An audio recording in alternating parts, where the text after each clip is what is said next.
Good evening, everyone. I think it's high time to begin. Allora, penso che cominciamo nell'italiano, come ieri. Buona serata. Sono Agata Bonenberg, vicepresidente per la scienza e l'istruzione. A nome del presidente della facoltà di architettura dell'Università Tecnologica di Poznań, è un onore dare il benvenuto alla seconda giornata del seminario italo-polacco Spazio, Forma, Idea. È mio privilegio accogliere i professori dal Politecnico di Milano, Politecnico di Varsovia, Politecnico di Cracovia e tutti gli ospiti. L'oratore di oggi è la professoressa Agata Bonenberg. Avremo il piacere di partecipare a una conferenza del titolo Disegno, Architettura e Processo Creativo. Ora la professoressa Joanna Stefańska presenterà l'oratore e sono sicura che assisteremo tutti a un discorso stimolante. E forse adesso qualche parola nell'inglese. Good evening. My name is Agata Bonenberg. I'm Vice Dean for Science and Education.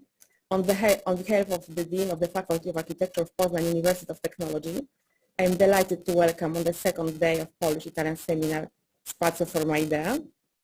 And it's my privilege to welcome professors from Politecnico di Milano, Warsaw University of Technology, Krakow University of Technology, and all the guests. Today's speaker is Professor Agata Bonenberg. We'll have a pleasure to participate in a lecture titled Drawing, Architecture and Creative Process. Now, Professor Joanna Stefańska will introduce the speaker. I'm sure we'll all witness an inspiring talk. Thank you. Thank you. Good evening, ladies and gentlemen. Welcome on the second day of our event. I would like to extend a warm welcome to everyone who was joined our meeting today. Yesterday we had a very interesting lecture of Professor Danilo Vespierre. Danilo Vespierre has been working along Renzo Piano for 15 years, and he was the team leader responsible for a number of important projects by the studio about which he told us. Ladies and gentlemen, it is time to introduce a second speaker, Agata Bonenberg, who is the organizer of this event. Agata Bonenberg is professor at the Faculty of Architecture of the Poznań University of Technology and at Dipartimento di Architettura e Studi Urbani at Polytechnic University of Milan, Politecnico di Milano. She is also visiting professor at Chongqing Jiao Tong University in China. Agata Bonenberg is the head of the Institute of Interior Design and Industry Design at our faculty. She gained her practical experience at the studio of Renzo Piano. Currently, she specializes in designing innovative solutions in the field of design. She's also the author of European patents and utility models. Now I will pass the channel to Professor Agata Bonenberg, who will give a lecture titled Drawing, Architecture and Creative Process.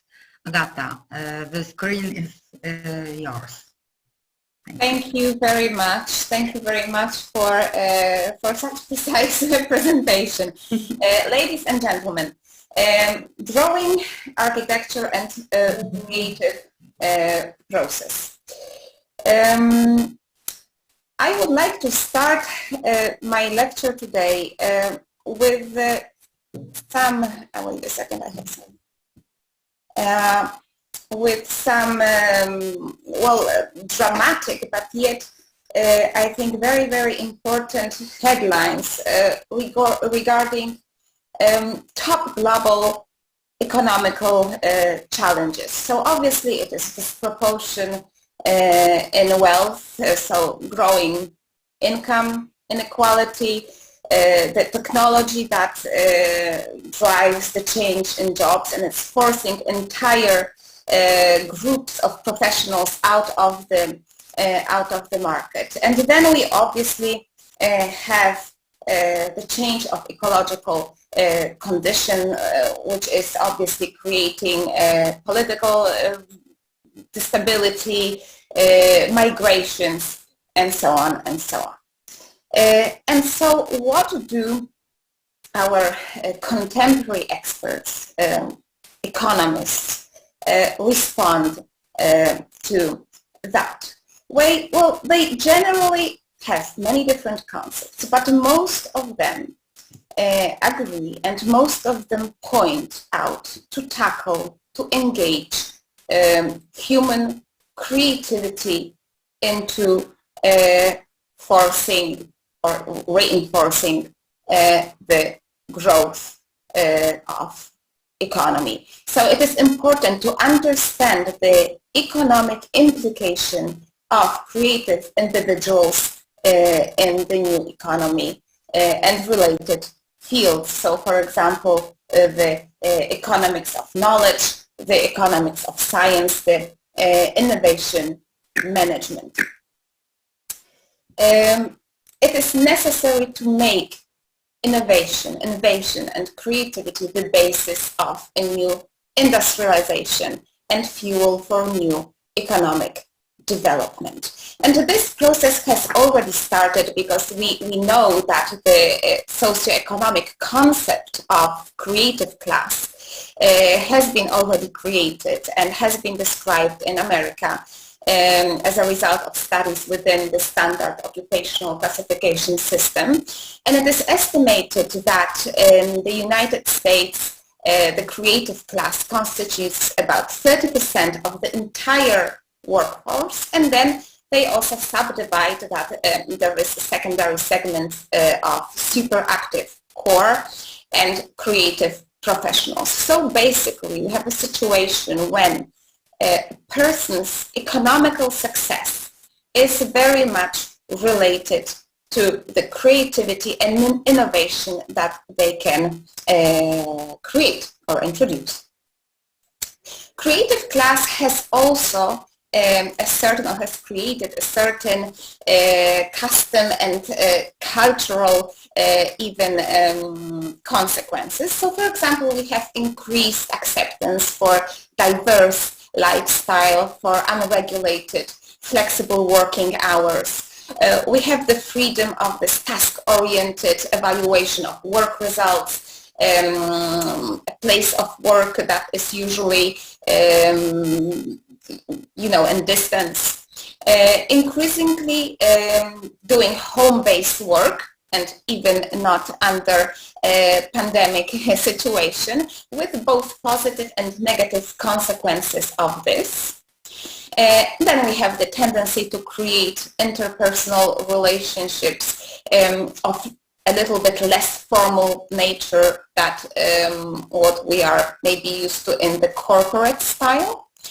And then they have personal preferences, personal style and character that are very often expressed in the individual approach to shaping the space of residence or the space of work. A very important expression of the own concept and individualism. And when we talk about architectural environments and creative process, I think it is important to quote the research of a very renowned scientist, Edward Nęcka, who is a professor at Jagiellonian University in Krakow. He basically proved that spatial surroundings have an impact on main physiosociological state of the user. So an appropriate psychological approach significantly is impacted by the environmental situation. Okay, so the environmental situation favorable to the creativity may be understood as a set of factors that motivated the goal, so motivate also the financial gain. And in this lecture, I would like to talk about two subjects. First is how does the environment influences creativity? So how do we design to support creativity? And this first part of the lecture will be based on my research that I have been doing already for some years. And the second part of the lecture will regard the basic behaviors and techniques stimulating creativity in architecture, but not only. I would like to go back for a second to the theory that Professor Nęska has created and his devising methods. So he basically says that there is a series of methods that can enhance, support, improve our creativity. So the first one is the free association method. The second one is the method of observing similarities. Then there is associating remote facts and ideas technique, using metaphorical thinking, completing far-reaching transformation, and use of creative imagination. And with this, I remember I was kind of trying I was observing, as probably most of us, the interior, very particular interior design, which was and which still is promoted by high-end, high-tech media companies who would have the most, uncommon solutions for their interior design. And these are actually the solutions that implement, in my opinion, some of these theories of Professor Nęska. So there is the suggestion that here we have environments that make us imagine being in a completely different place. There is a huge variety of many different types of spaces. There are spaces for meeting, there are spaces for, kind of closing off. So this is something that that I found really particular, and this is something that I actually wanted to research, and I wanted to find an actual way to research them. So I have, firstly, I have kind of tried to accept the bibliographical approach. So I would basically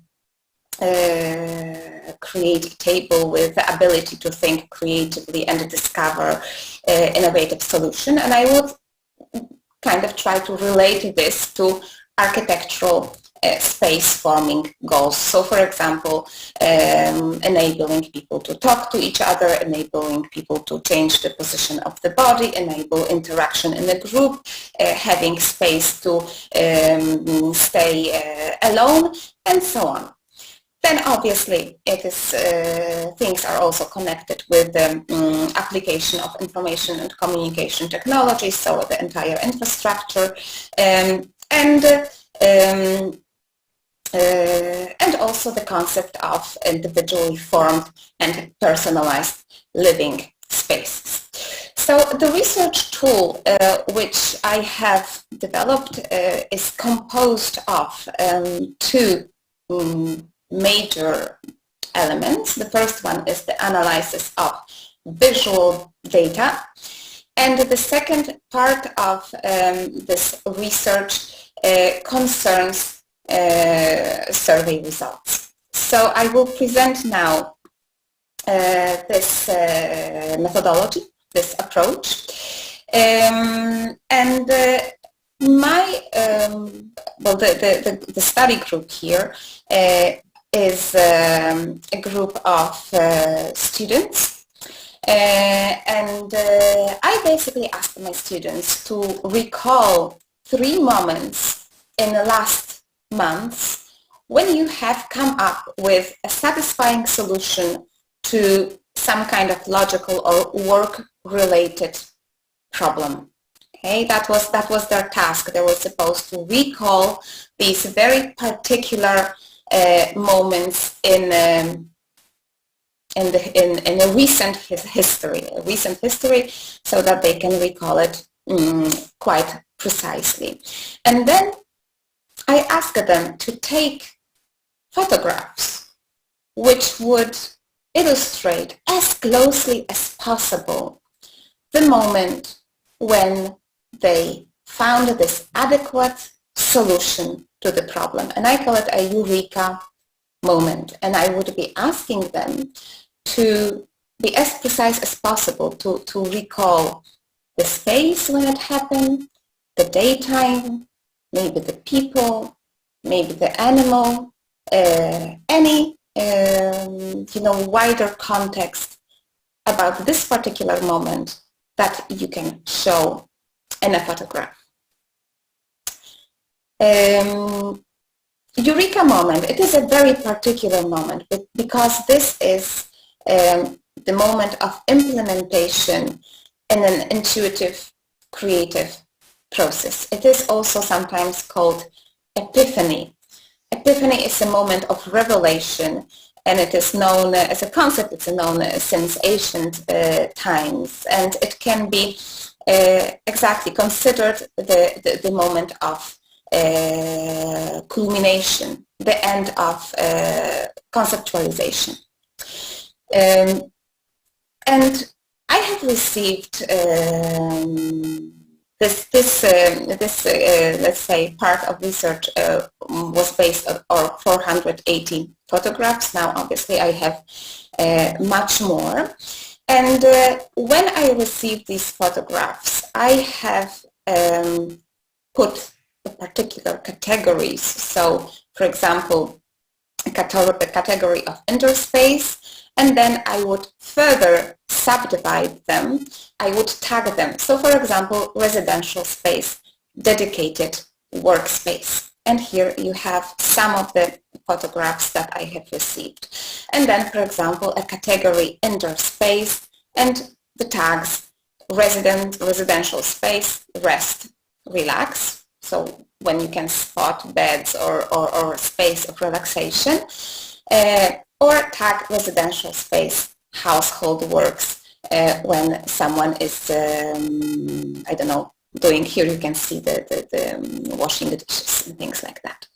And then I would try to understand the proportions and the results and the numbers which I have been given. So we have, for example, here internal space, 255 photographs, external 188, and this kind of transitional space, 37 pics. So basically we have the results both from inside the flat or house or place of a study, as external spaces, as places that are kind of transitional. So in the category of internal spaces, I got 112 photographs. That was the dedicated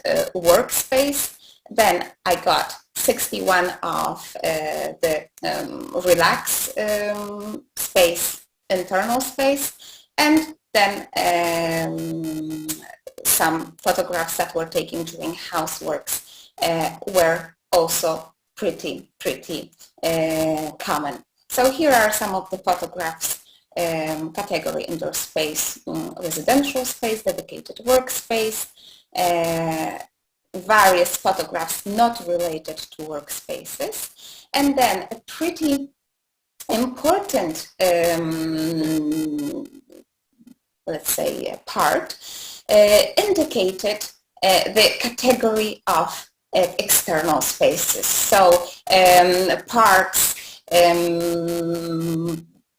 maybe streets, maybe elements of the infrastructure of communication. This was also a pretty common response. So we have public spaces, we have public spaces, streets, we have public spaces, stations, bus stops, means of communication, and both communication in terms of my own car as trams and so on. So this is okay, here there are also some photographs of this transitional spaces. So basically the transitional space where the photographs where somebody has taken a photograph through the balcony or through the building. So suggesting that I am in the building, but I have this moment maybe of relaxation, of looking outside the window, of looking at the landscape, something that basically relaxes and inspires. So just very briefly to sum it up, the photographs have shown many different spaces, so internal, external, and transitional, and that means that the positive conclusion of the creative process, and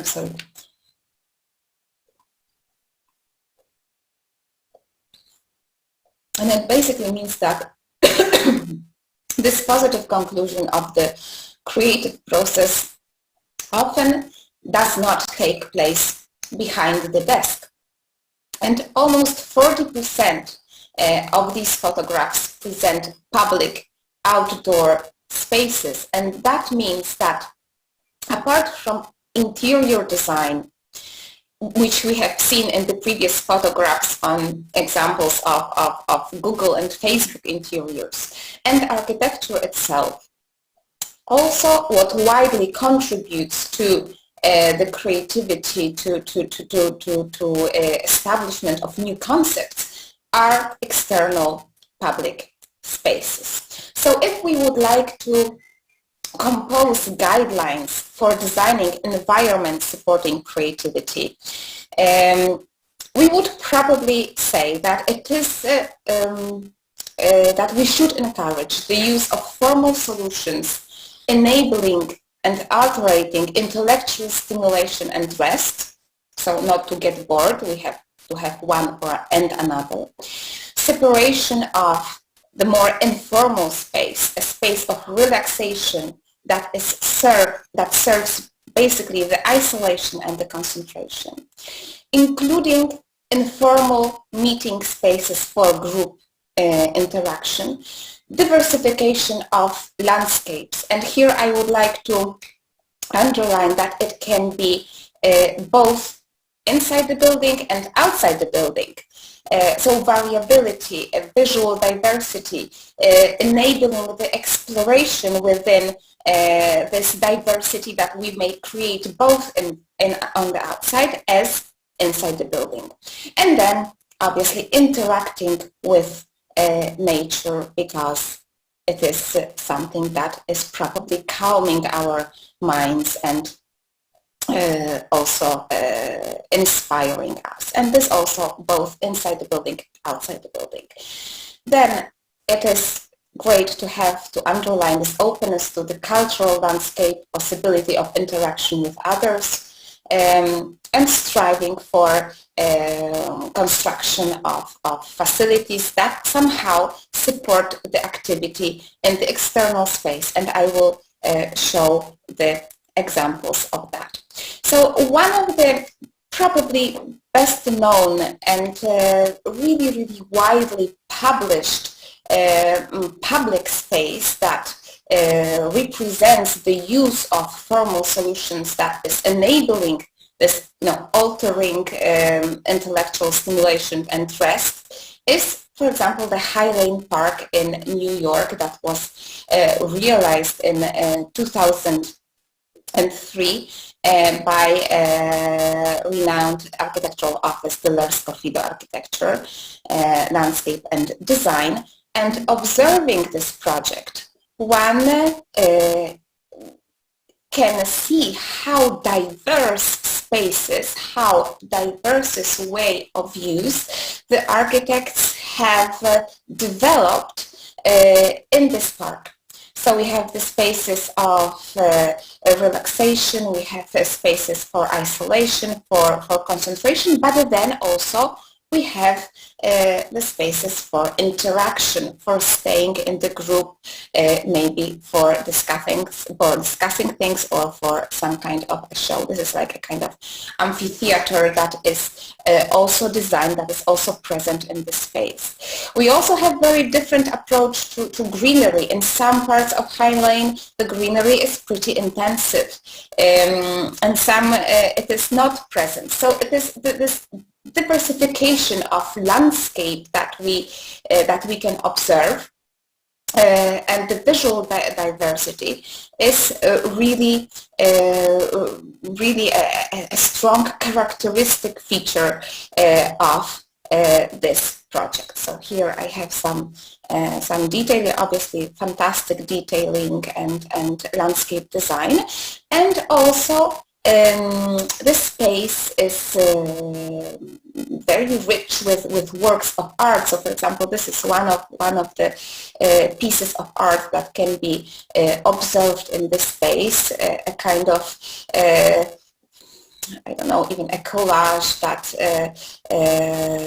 is happening through the superposition of an element over the landscape. So a kind of landscape sculpture, very inspiring, but then yet along the High Lane Park we get to see, we get to observe, we get to experience so many different similar works of park.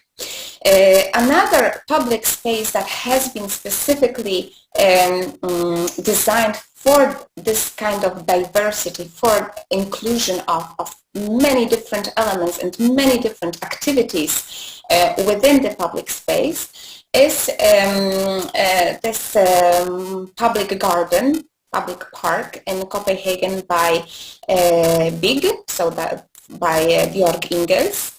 And also here we can observe this, very strong, very, in my opinion, very interesting concept of combining both stylistically diverse elements, but also many different, but also elements that are coming from many different cultures. Because what is characteristic here is that through social consultation, this area of Copenhagen is a kind of very,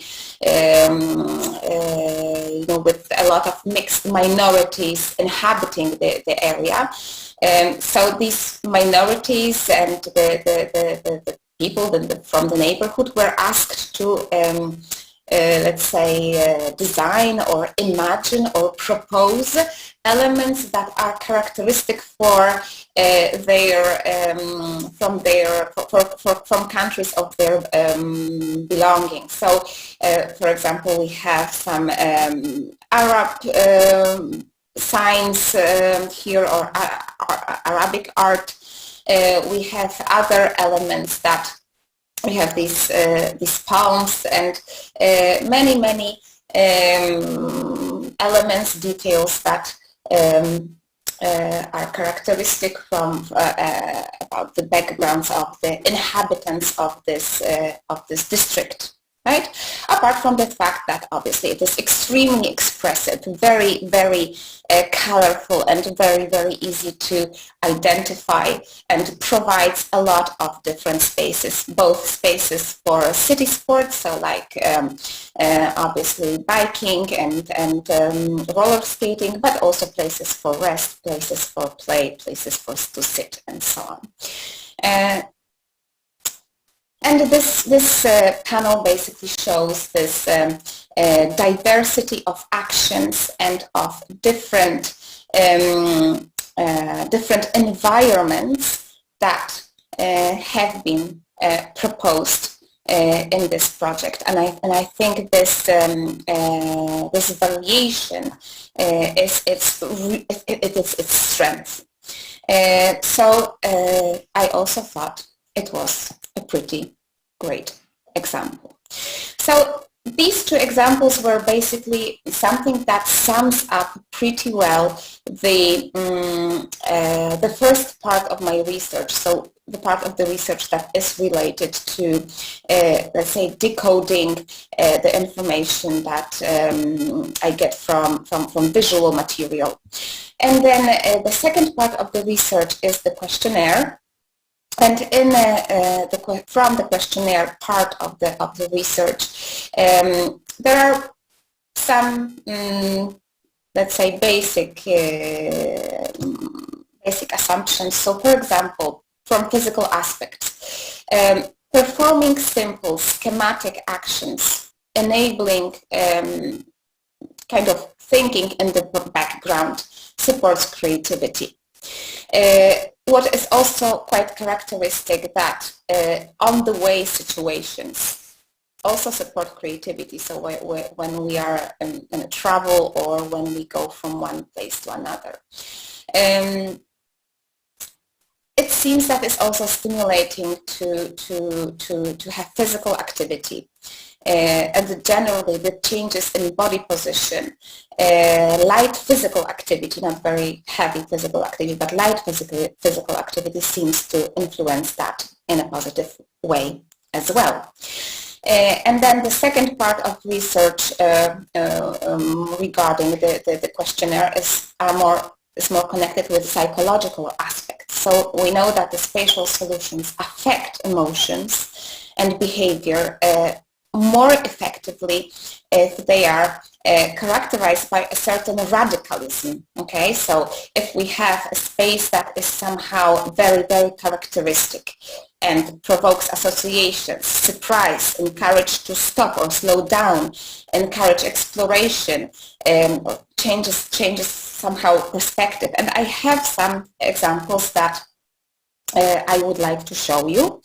And these examples are connected with such radical, let's say, concepts like building a completely abstract image, really. So this is the very famous sunken bridge in Belgium. We have artistic installations that kind of induce the intentional disorder of scale.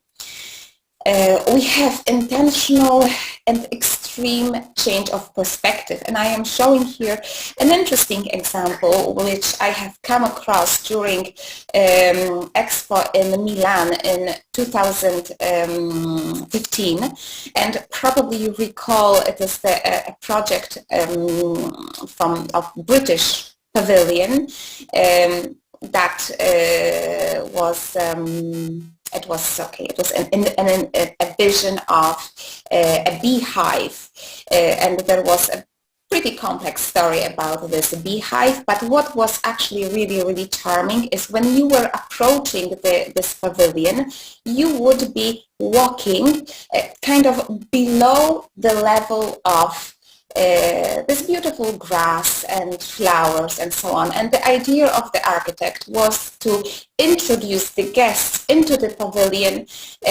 showing them the perspective of bee. So as the bee is flying towards the flower, you would be walking and having this completely changed perspective of vision. Then another concept is an illusion, so something that makes you stop in the landscape because it is just so amazing. And then construction of completely surrealist spatial situation. And then also the techniques that are connected with affecting motor skills. So we have here kinetic, movable elements And this is an installation that is called Swing Time in Boston Convention and Exhibition Center. So something that is a little bit like a playground for adults. And then we can also, if we want to tackle or address other senses, we could talk about the fragrance therapy. So this is, for example, an installation that I have photographed in Genova in Euroflora in 2018. So basically the installation with some aromatic herbs suspended and letting people pass through this system of smells that is coming out of the plants that are suspended in the air. So, well, summing up this research tool and the survey data, one may basically say that if there are any creators with us, one may wish them an enthusiastic approach to creativity and leaving the desk as much as possible. The openness to sensual stimuli that surround us, kinetic stimuli, so move, effective stimuli, because it seems that in this kind of approach lies the sense of the very sense of creative process. And now I would like to pass to the second problem which I would like to address today, namely, what are the basic behaviors which are stimulating creativity. And here I would like to talk about graphic expression in architecture, but not only. Graphic expression. I remember that some time ago I have come across this book by Suni Brown, Storming, and this was one of the first, since that book I have come across many similar publishings, basically encouraging the general public. This is not a book that is aimed at architects or anything, but the general public to engage manual, graphical sketching, doodling, drawing into conceptual process. So basically, following research,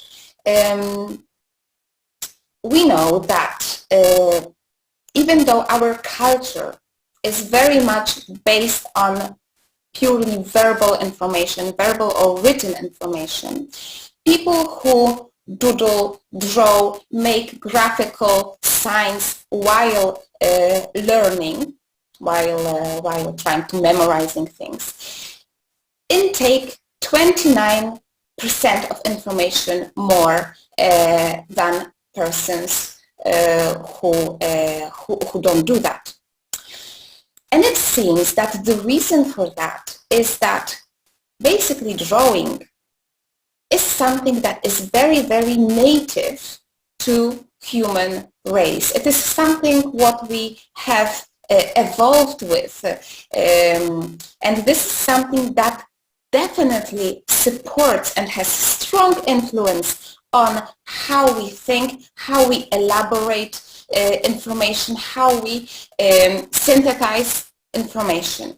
And the proof of that is that when you compare kids' drawings from many different areas of the world, from many different cultures, from all continents, the basic stages on how children code their tiny little drawings is very similar, and it is and it is something that is very, it's a conviction that is very kind of certain in the field of medical sciences, up to the point that they are using it as a diagnostic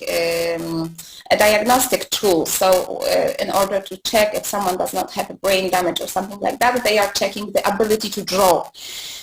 So it basically shows how important and how native to people drawing and sketching and doodling in reality is. There are 4 basic ways in which learners, in which children, in which people intake information. First is the visual way, so by basically looking at things. Second is auditory. Then there is kinesthetic, so something that is accompanied by movement. And then we have reading and writing. And if you combine these ways, so for example, visual with kinesthetic, you are, let's say, you increase your ability to learn. So the more channels of intake of information you employ, the more effective the way you study is. And then when you add emotional, let's say, aspect to this, this gets even more effective. And now when you look at doodling, drawing, creative mental maps, they prove effective because graphic expression involves all of those modalities, plus also it involves emotions, emotional aspects. And for architects, okay, here are some mental maps, but for architects, they also, have that element of beauty, the attraction for my own, let's say, work of art, okay? So visual information intake is really, really important when information density and necessity of processing it is very high.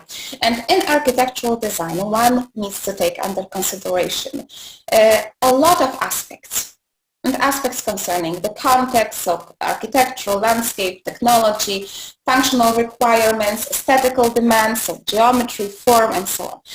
Also metaphorical elements, spiritual values, many different themes that we need to work with. And I will allow myself to go back a little bit to even yesterday's presentation of Danilo Vespierre and to the works of Renzo Piano. Renzo Piano, obviously, it's Renzo Piano Building Workshop. It's an extremely renowned office, Pritzker Prize winner, and we have seen a lot of his really interesting projects yesterday by Danilo Vespierre. But today I would like to present a very important creative aspect of Renzo Piano's work that was not, let's say, described yesterday. So you have seen this photograph definitely yesterday or something very similar, but I would like to show you the method of Renzo Piano, and this is the method that is connected with sketching. And I would like to show you these sketches because I believe that these sketches include most important elements that you can then later on very, very easily identify in the architecture as already built, okay? So we have here the little sketch of the urban plan of Trento that you have been shown yesterday. So we have definitely we have resolved, we can see in the sketch that Renzo Piano has resolved or has at least addressed the problem of geography, so how the sun performs. He has tackled the problem of the rhythm of creating the park, of relationship with water, on how water is important for the project. The basic shape, the basic division of the modules of visual axis. So this sketch is actually filled with information in a way that is truly, truly amazing. And okay, I wanted to also to show you this one because it is a very similar situation. So we can see already how Renzo Piano is imagining this this space, where he expects people to enter the buildings, how he expects to find the relationship between the building, between the greenery, the rhythm of the facade, and so on. So it is a very, and also how it looks in the landscape. So you can see in the background that we have the line of the mountains. Again, the relationship with the sun, the exposition, and I think it is an extremely interesting part of Renzo Piano works, and of also what Danilo yesterday described as Renzo Piano method. So being in the office, for me, this was the part that was also extremely interesting. So probably photographs like this yesterday we have already seen. This is the one of the office buildings of ITAS. It was the major partner of the development of the district.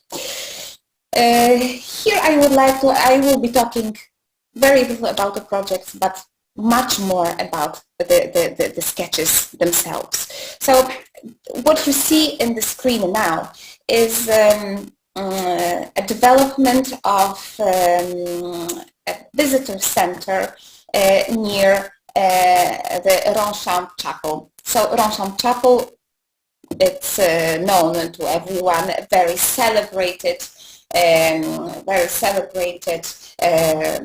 church designed by Le Corbusier, and with an extremely fragile and important context when it comes to the surrounding, to the relationship with landscape, and so on and so on. So the task was obviously to design space, or a lot of spaces, as some point out, not to disturb major visual lines. Obviously the project then has caused a lot of discussions, because to many people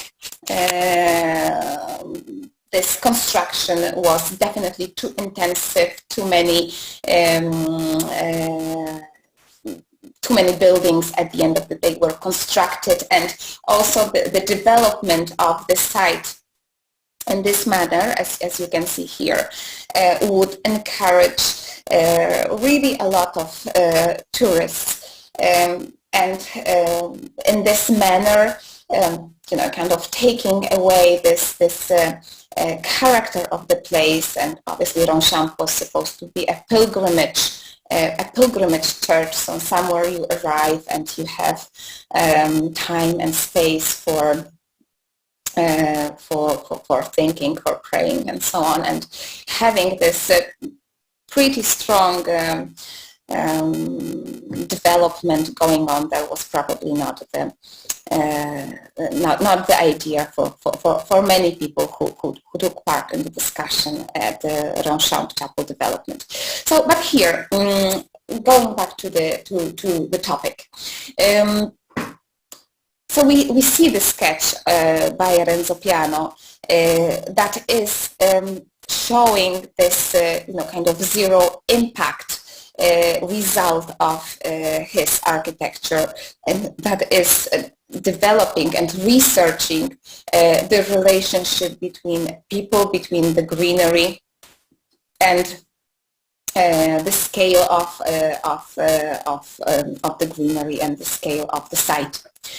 You can see here the development. Obviously, the center has already been constructed, so you can see here the photographs in the picture. So the center is basically a convent, because there are nuns living there permanently. And here, you can see the common space, and here in the next picture we have a sketch again of a singular cell, a living cell for one person. And here in the photograph. And again, in the sketch, I would really like to draw your attention to the fact how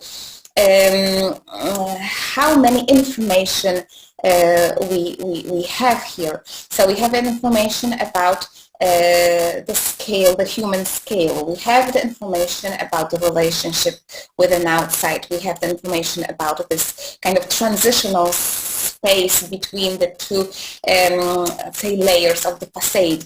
The color, the relationship with greenery, again, the directions of the sun. So many different elements, very inspiring and very, very synthetic. And I think this is an amazing thing. Another sketch.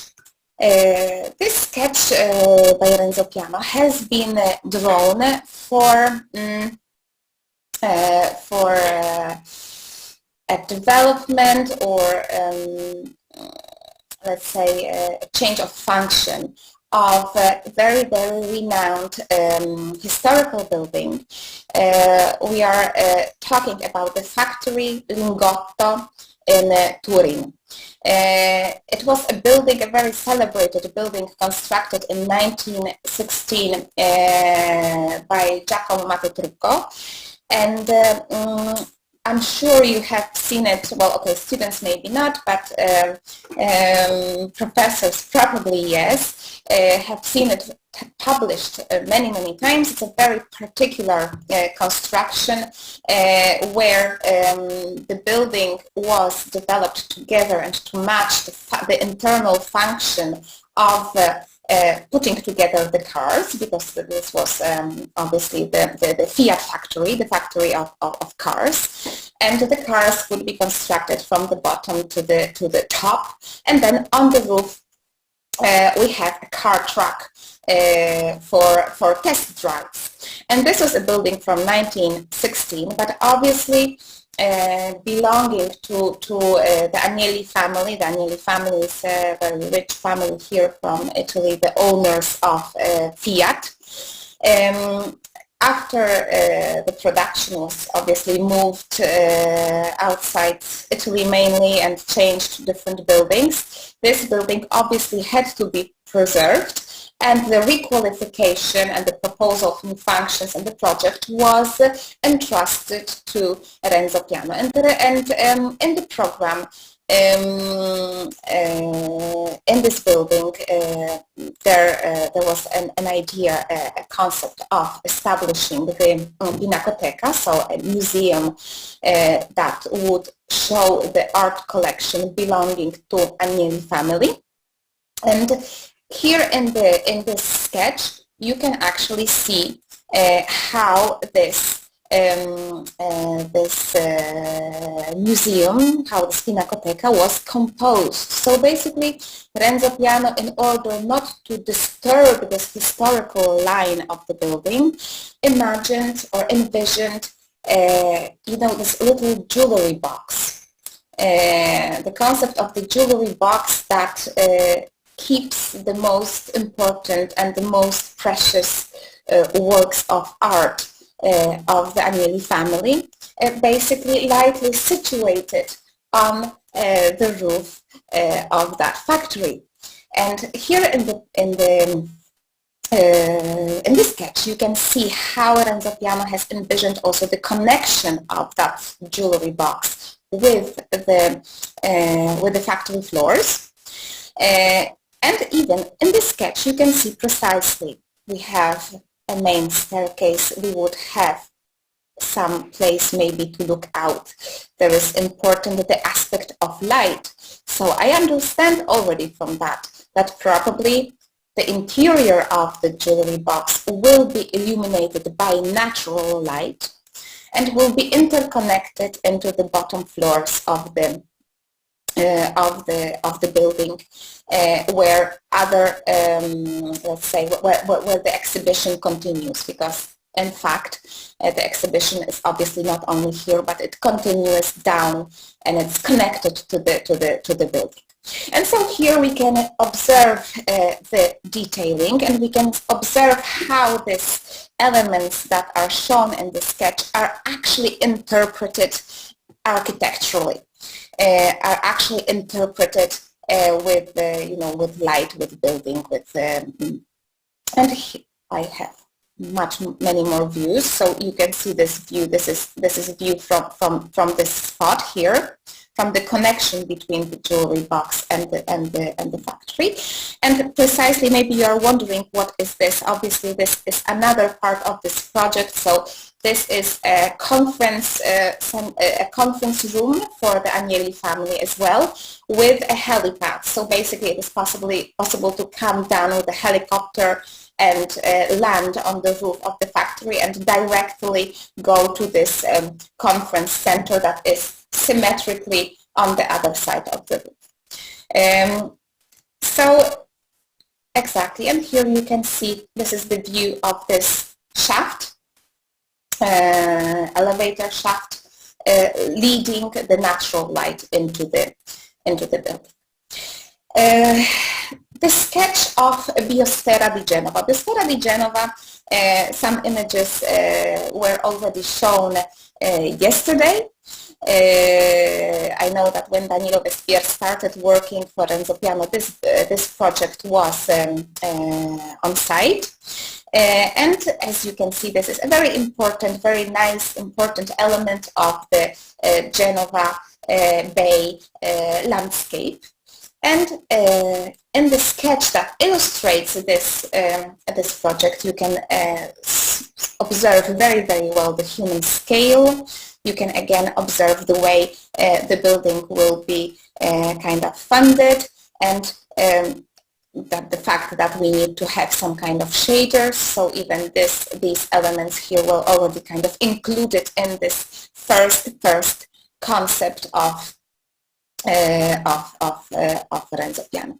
Then here I have some sketches showing Whitney Museum. Whitney Museum was a work that was on in the office when I was there. So I kind of remember also these things circulating in the office, and very nice, again, explanation of the scale and of greenery and of all the levels and the sections, as yesterday was said. Okay, here we have the auditorium in Rome. This is a very early project.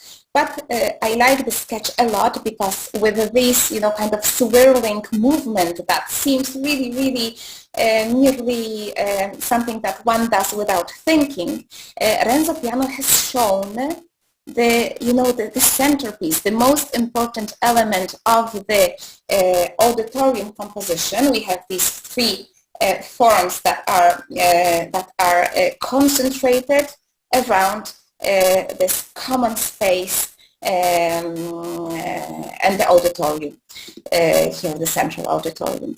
So I think it is very, very nice, very interesting, and a very ancient sketch of IBM Traveling Pavilion. The IBM Traveling Pavilion, it's a case study that I'm showing often to my students as a very historical example of how these pop-up stores or pop-up exhibition spaces were born. We are talking 1980s. And a pavilion that was basically constructed for IBM to popularize a new invention or a new commercial product that was the computer, and to convince people that computers are actually useful at home.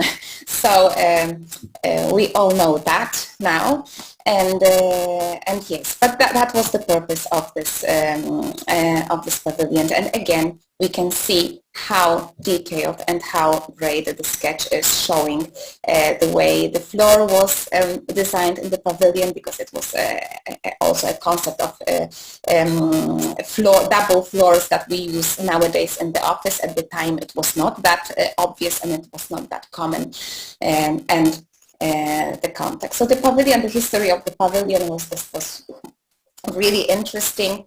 It was traveling throughout the European capital cities from 1982 to 1986, and unfortunately at the end of the 1986 it was dismantled and it was destroyed because there was no the Renzo Piano building workshop did not come to agreement with the IBM company, who wanted to continue using this, and basically without paying. So that was the end of this pavilion, even though that some elements of the mock-up of the let's say project parts are still exposed in the office of Renzo Piano, because it was a very beloved project. So I basically summing up this method of Renzo Piano. So I think that what is important is that in the example of Renzo Piano, we have an incredible, very creative synthesis of complex design aspects. So the entire list of things that I mentioned before, so the characteristics of form, the geographical location, the scale of person, the greenery, it is the technologies even are all present in these sketches, and this is a very, very characteristic approach. And now I would like to pass to other examples, because other architects have already developed very, very interesting tools of creative design using sketching, using drawing. But for that, I would like to go back to Edward Nęcka and to his devising methods. So using metaphoric thinking, method of observing similarities, completing far-reaching transformation, use of creative imagination, free association method. And I think it would be hard not to see the correlation between these and some creative methods used by the architects, and I would like you to look at this. So, for example, here we have an image of Fred Astaire and Ginger Rogers dancing, and it is not a secret because you can see the name of Frank Gehry shown in the screen, and in fact. You can see that throughout the sketch, throughout the drawing, the movement of a dancing couple is being kind of transformed, translated into the architectural language, and it is a fantastic example of metaphoric thinking through architectural sketch, through architectural drawing. When you look at this image, what first comes to mind, I mean, to my mind, for example, it was a classical architecture plus my other association is the rhythm. So what I see here is the rhythm, is the classical architecture, is the scale of people. I see little people here, and in fact, this sketch belongs to David Chipperfield, and it is a sketch of Neues Museum in Berlin. A really, really fantastic, in my opinion, realization by David Chipperfield. So here we can see this method of observing and of understanding similarities. Completing far-reaching transformations. We can observe that in the work by Kopp Himmelblau. This project is one of the sketches actually, and the corrections of one of Kopp Himmelblau's houses that unfortunately was never constructed, but we can see how it was envisioned in the models. But I think what is interesting, again, is the method of transforming, of changing the structure, the geometry, the construction. And then we have famous watercolors by Stephen Hall. The watercolors that in this kind of a little bit naive, imaginary way represent quite accurately the final results of Stephen Hall's architecture, envisioning color, detailing, obviously the general shape of architecture. So here is the gallery and house constructed in Seoul, and the art museum in Nanjing in China, shown as this white shape and a splash of dark watercolor or ink.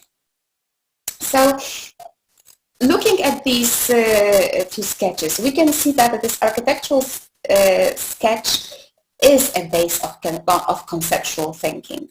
That the architectural renderings supporting this realization, or if you want, a sale of the project.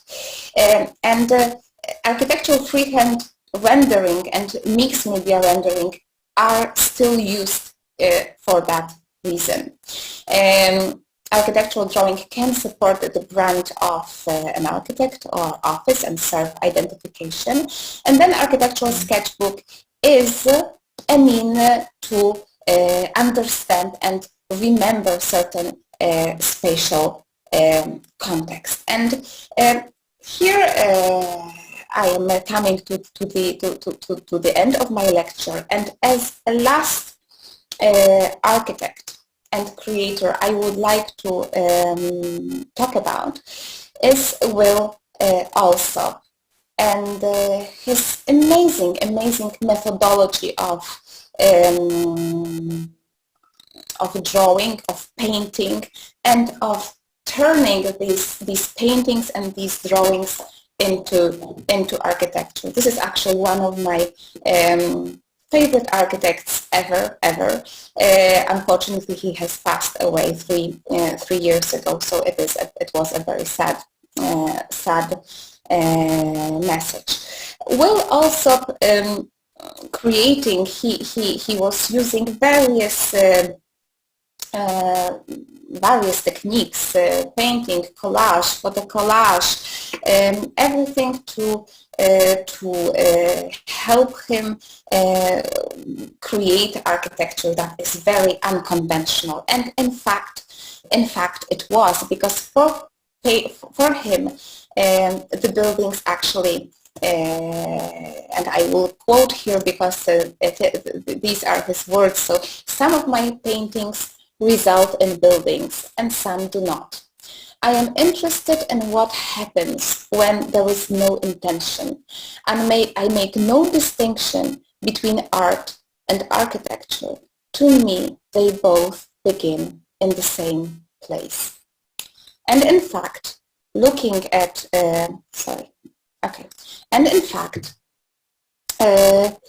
looking at his works, architecture does look like a sculpture, like a three-dimensional painting, incredibly loose, even expressive and violent. And architecture of Will Alsop is really like that. I mean, you can see the traces of this way of creation in what he proposes. So this is, for example, Ocat Sharp Center for Design, constructed in Toronto in 2004. It is an extension of an art school. So a really incredible form, very abstract, exactly like his paintings. And this is a part of interior design of the Queen Mary University in London, constructed in 2006. And then at the bottom, a digital print hotel life, also by Will Olsen.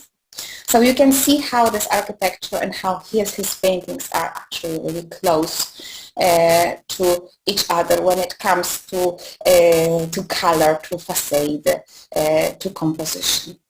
And this is the, let's say, a project that I would like to finish with.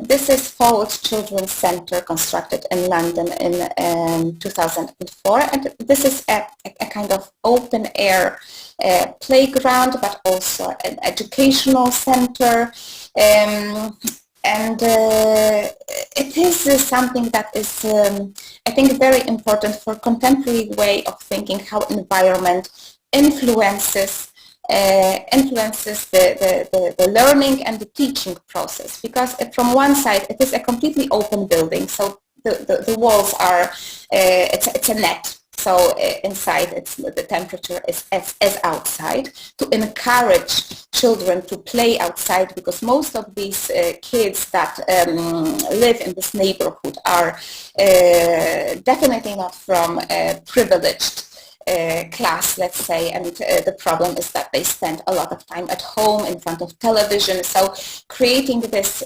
center, and the fact that it is nearly an outside, you're always on the outside, is a way to combat with this. And here you can see the internal arrangement. Obviously, you can see that okay, for architects, you can see that this is a low budget project. But in my opinion, low budget, but it has an incredible value. So we have the colorful boxes, we have many various types of spaces and surfaces, and open, closed places where you can when you can kind of rejoin with other kids and learn. And with this last case study that I find really, really important, I basically like to say that an architect definitely looking at this image and looking at this slide now of Will Alsop with splashing the paint over the wall, I think that the architect should grow and stimulate this creative vein or creative spirit that we all have, because through the projects that architect executes, I believe that the architect has the power to pass it on, shaping the environment in a creative way. We have the power to pass this creativity on. So, and this environment will, at the end of the day, influence children and influence another people. And the creative environment inspires, and the inspiration, in my opinion, helps to create better future, and hopefully, and perhaps more socially just, better through technology, and not worse through technology, and more sustainable. Thank you very much, ladies and gentlemen. I'm sorry, but my presentation is finished just one slide before it should have. Thank you very much. Okay, I am showing the... now I would like to ask whether anyone has any questions. Maybe you can either type it in chat, or you can basically ask.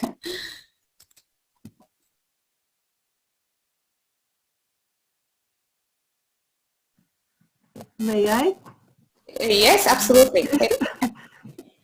Yes, thank you very much for very, very interesting lecture. I would like to ask you about the didactic process you use with your students, because we saw, of course, the special people, fantastic architects and their handmade drawing, and what to do with students, first of all, with the students of the higher stages, what the way you choose, you try to force them on, encourage them to use this handmade drawing, because it's a problem if we have 240 students per year, and some of them can do it. And what you think about it, and what elements in your project, in your work with students, you use? Well, first of all, I am trying not to discourage my students from drawing. Observing the drawings of even really renowned architects, honestly saying, one sees that some of them are better, some of them are worse. So for example, Renzo Piano's drawing are absolutely fantastic also in terms of how he moves the pen and so on. It's just, the artistic level is really high. But then other ones, even some that I have shown today, are not so good technically. So I think that it is important not to discourage them and not to tell them that it's not worth drawing, or that the sketch is ugly, because the sketch is never ugly as long as it carries information that is relevant and that is significant for the project. Yeah, the sketches, I think that it is true that some students have maybe don't have the skill, but I think it is not the most important thing, the skill or the looks. I think it is the thought behind it, and as long as they can transmit it with a sketch, I think they should be praised. Yeah. Yeah, thank you very much.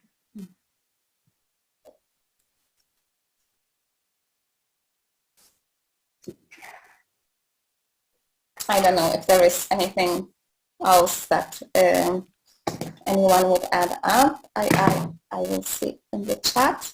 Yes, I have a question, if I may. Yes, of course. Hello, good morning, good evening, and I would like to ask you, what do you think about the statement of the student of today, of our students in, for example, in Poznan? What do you think about their maybe they're taking chance in the terms of color in architecture, in the creativity of architecture? Because I have maybe a small opinion that nowadays they are a little afraid of, breaking their zone of comfort in the terms of color, of shape, especially in color, I think. And what do you think about it? I think they need to be encouraged. Okay. I always try to encourage them, and I have to admit that I try to kind of shame them, saying that I'm much older than they are, and I have a much more progressive approach to architecture than they have, and that it definitely should be the opposite. And to show me a little bit more yes, something that is less nice, yes. Something that is smarter, stronger, even if it's wrong. I mean, you can quarrel about things, you can argue, you can discuss, yes. But yes, starting the discussion with something that you cannot really discuss with because it is so soft and nice and not challenging is yes, something. It's sometimes sad, but I think sometimes it's just enough to ask students, and you can get a lot of very rewarding responses from them as well. Okay, thank you very much. Okay, so I can't see anyone else. If anyone has any more questions, I strongly encourage. If not, well, my students know how to reach me. Okay, hello. I'm here, Agnieszka Kasińska-Dworkiewicz. I would like to ask a question. Thank you very much for very interesting and inspiring lecture. And I think it's very important that what you said, that the drawings, this is kind of language, yes, which in my opinion is available to everyone in every country, even if we don't talk in the same language. And this is true that the drawings, the sketches are kind of analyzing the reality. And did you meet, for example, in the office of Renzo Piano, this kind of situation that while that maybe the sketches which were the I don't know, the drawing of the idea were also presented during the, for example, during the opening the building, or you know, the ready building, because it's like the beginning, yes. And what is the pity is that usually we'll forget about it, and maybe that could be also the element which students put, which sometimes happen, which put in the poster, for example. But yes, did you met this kind of situation? Yes, that. Yes, they are used. They are definitely used for client meetings. So yes. Apart from all other drawings that are produced for the client, you also show the original sketches. Yes, I can imagine, but in the moment when, for example, the building is open, or because I personally, I didn't meet this situation that when we open the I would say ready building, which is kind of piece of art, that we also show this and compare it with the beginning idea. Maybe it's not so important, but somehow maybe that would convince our students also to that it's important nowadays to draw, not only start the conception from the modeling, yes, in 3D. No, the conception should start with some kind, at least some kind of sketches, real little model. Then they can do whatever they want. But the concept, the initial design should be at least something really sketchy but real. Well, regarding the sketches, I am afraid, and the honest answer is not a very positive one, and I would prefer that this meeting finishes in a more positive way, because what I have observed is that the sketches, the drawings, the really fantastic panels, which you could have even seen yesterday at Danilo's presentation, really extremely high quality panels that are always on the blue background, very, very elegant, very beautiful, that are produced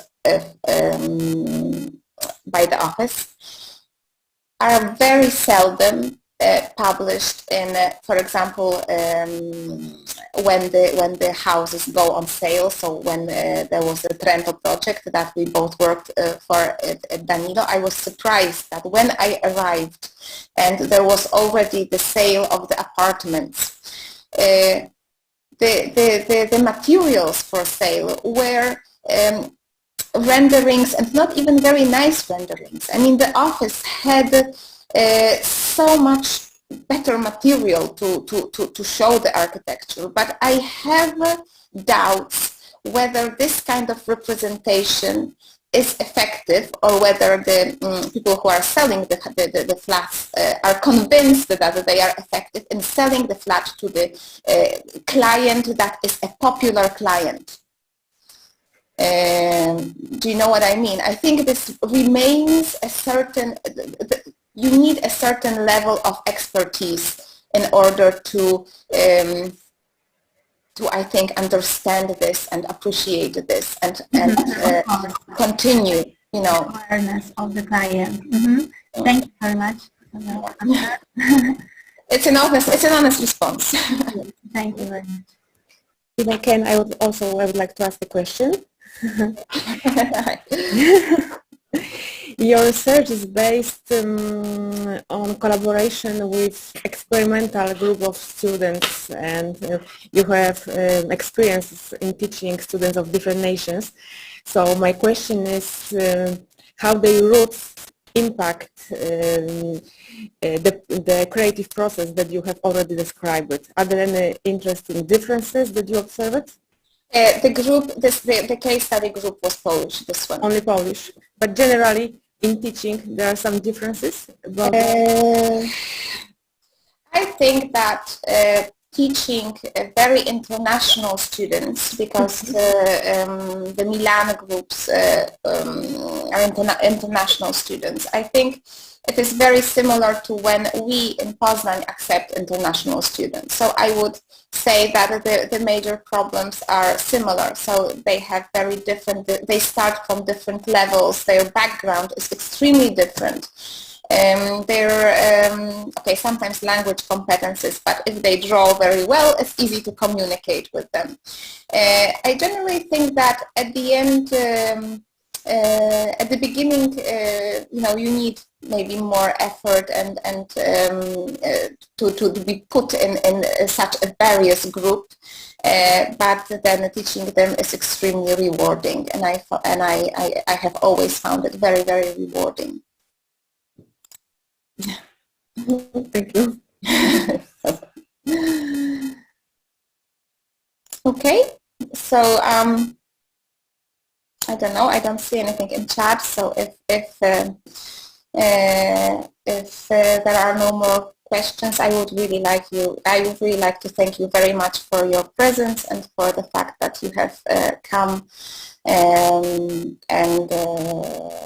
I wish you a nice evening, and to who is interested in the lecture on Torre Velasca, I invite for a lecture of Professor Raffaella Neri for tomorrow, and I remind the students and participants of the competition that now they can vote for their favorite graphics on our website. So now that you are online, please go and click your favorite work and help us with the evaluation of these graphic works. Okay? So thank you again for your presence, and good evening.